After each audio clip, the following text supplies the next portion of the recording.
سۆڤانم کارەتان باش سڵاو لە تۆج لە بینەرانی کوردستان 24 وەک دەزانێت ئێمە لە ستۆدیۆی کراوەی کوردستان 24 لە 16مین پێشەنگای کتێبەوە لە گەڵتانان بۆ ئەم کاتە ئێمە میوانێکمان لەگەڵدایە هەم لەسەر پێشەنگاکەەوە هەم بە شێوەیەکی گشتیش لەسەر دۆخی سیاسی هەرێمی کوردستان قسە لەگەڵ میوانەکەمان دەکەین. میوانەکەمان زۆر بەڕێز کاک عارف ڕۆژدی ڕاوێژکاری مەکتەبی سیاسی پارتی دیموکراتی کوردستان.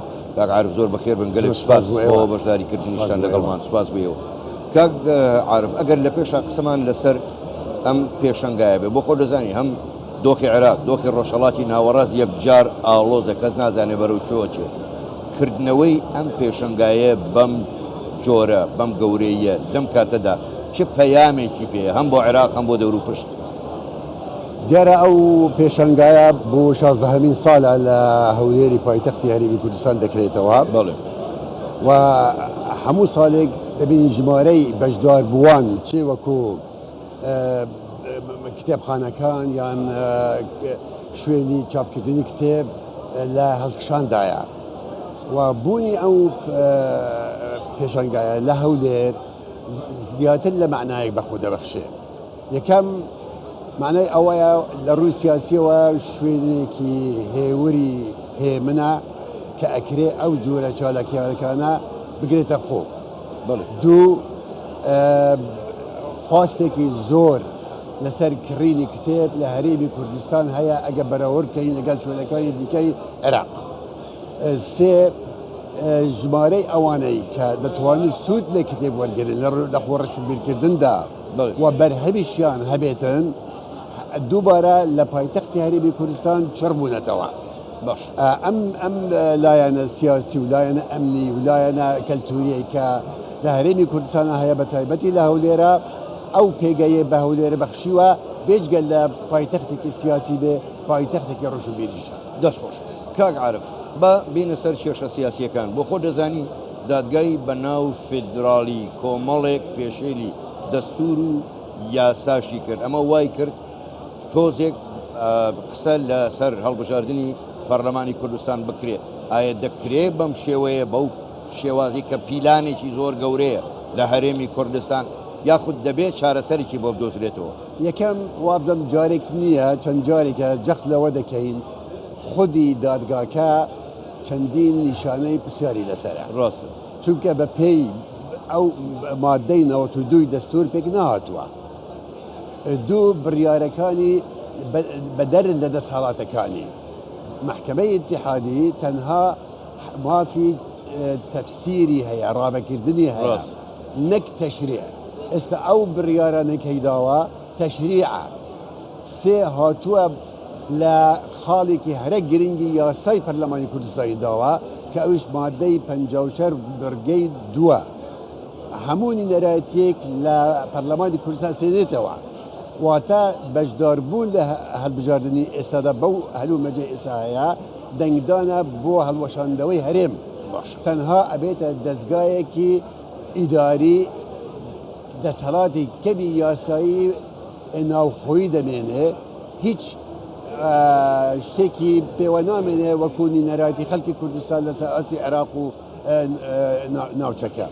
بۆیە بەو شێوەیە ئەو هەڵبژاردنانە نەرێنیەکی زۆر لەگەڵ خۆدا دەنێنێ لەسەر هەموو ئاستەکاندا. بۆیە دەبینیم پارتی دیموکراتی کوردستان ئەو شتا پەسەندی ناکات و پەسەندیش نەکردووە. نەک وەکو هەندێک خەڵک باز دەکەن پارتی لە هەڵبژاردن دەترسێ یانش ژمارەی کورسیەکانی کەم دەکە یان زیاد دەکا. مەسەلەکە لێرەدا نییە، مەسەلەکە لێدانە لە سەروەری یاسایی و سیاسی هەرێمی کوردستان.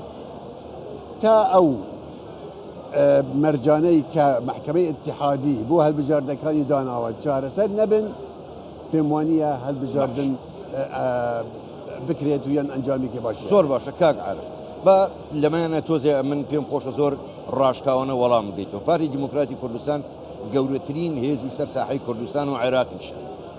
باش بەبێ بەشداری پارتی دیموکراتی کوردستان بەبێ بەشداری پێکهاتەکان هەندێک حیزب و لایەنی تریش دەکرێ هەڵبژاردن ئەنجام بدرێت خۆ ئەگەر ئەنجامیش درا هیچ مصداقیەتێکی دەبێت. ئەگەر هەوڵی ئەنجامدانی هەڵبژاردن بدرێت بەبێ پارتی دیموکراتی کوردستان و پێکهاتەکانی دیکەی هەرێمی کوردستان واتە کودەتایە کودەتایەکی ڕەوان و ئەشکرایە بۆ نەهێشتنی هەرێمی کوردستان. ئەگەر بێت و ئەو دەستکاریەی کە باسی دەکەین نەبووایە و هەرێمی کوردستان لە حاڵەتێکی نۆرمالی خۆیدا بووایە و عێراق فعلەن وڵاتێکی فیدرال بووایە و محکمەی دەستوری محکمەیەکی فعلەن دەستوری بووایە نەدەکرا بمانخەنە ئەو هاوکێشەیە کە ئێستا هەیە.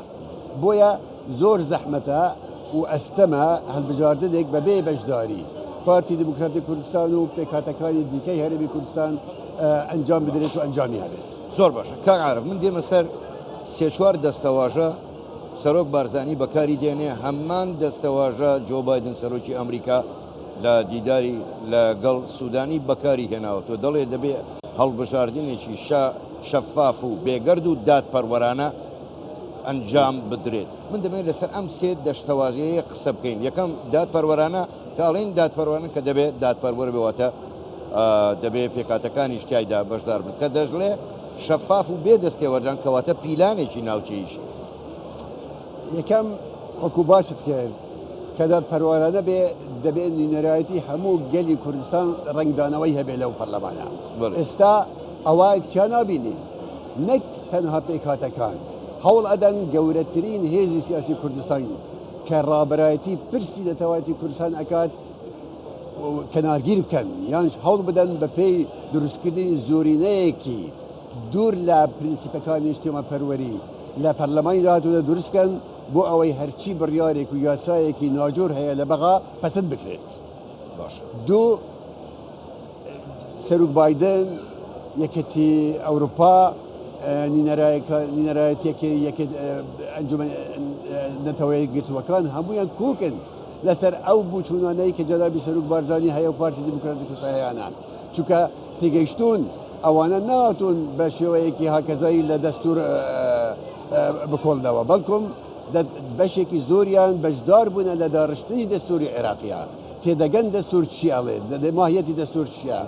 بۆیە ئەو هەواهەنگە کە نێوان بووچوونەکانی بایدن و باقی دەسەڵاتدارەکانی تری جیهانە شتێکی زۆر زۆر احتیادیە چونکە لە بنەڕەتە ئەو مەسائلانە لای ئەوانە ڕوون و ئەشکەران کە ئێمە باسی دەکەین. زۆر باشە کاک عارف، کۆمەڵێک کێشە دروست بەگەر بە کورتیش وەڵام بێتەوە لە بینی هەرێم لەگەڵ بەغدا هەوڵیانەدا مەسەلەی موچە بەکاربێنن وەکو جۆرێک لە زەخت لەسەر هەرێمی کوردستان. پێت وایە ئێستا جۆرێک لە کراوانەوە هەیە، پێت وایە لە داهاتوویکی نزیکدا کرانەوەکان زیاتر بێ تێگەیشتنێکە بێ لەلایەن بەغداوە بۆ خواستەکان و داواکاری دەستوریەکانی خەڵکی کوردستان. کێشەکەی ئێمە بەڕێی من عێراق نەبووە دەوڵەت، زۆر زەحمەتیش بدە دەوڵەت. ئەگەر هەنگاو بەرەو دەوڵەت بوون هەبێتن دەتوانین ئەو کێشانە بە پێی دەستور چارە سەرکەین. ترسمان ئەوەیە کە بە هیچ شێوەیەک ئەو دەسەڵاتدارانەی کە ئەمڕۆ حکومڕانی عێراق دەکەن خۆ حکوومەت نییە، حکوومەتێکی قۆڵ هەیە، ئەوانە ئاراستەی جوگەکانی حکومڕانی دەکەن. ئەو دەوڵەتە قۆڵەت تا بەو عەقڵیەتە هەبێت تا ئەجندای دەرەکی جێبەجێ بکات زەحمەتە ئەو کێشانەی کە نێوان هەرێم و بەغدادا هەبێتن. ئەگەر بوونێکی نەتەوایانە نیشتیمانیانە ئاستی عێراقیش هەبوو بێت لەو لای ئەو هێزانە کە ئەمڕۆ حکومڕانن نابێ وا بکەن ئەو کێشانە هەبێت، بەڵام کە هەوڵ ئەدەن کێشە هەبێت و کێشە قوڵتر بێت واتە ئەوانە خەمی عێراقیشیان نییە. زۆر باشن دەست خۆش کاک عارف، زۆر بەڕێز عارف ڕۆژدی ڕاوێژکاری مەکتەبی سیاسی پارتی دیموکراتی کوردستان گەلێک سوپاس بۆ ئێوە بەشداریکردنتان لەگەڵمان. بەڵێ سۆڵان ئێمە لە سۆدیەکراوە جارێک کە دەگەڕێن و ستۆی دۆی ناوەند لای ئێوە کاتێکی خۆش.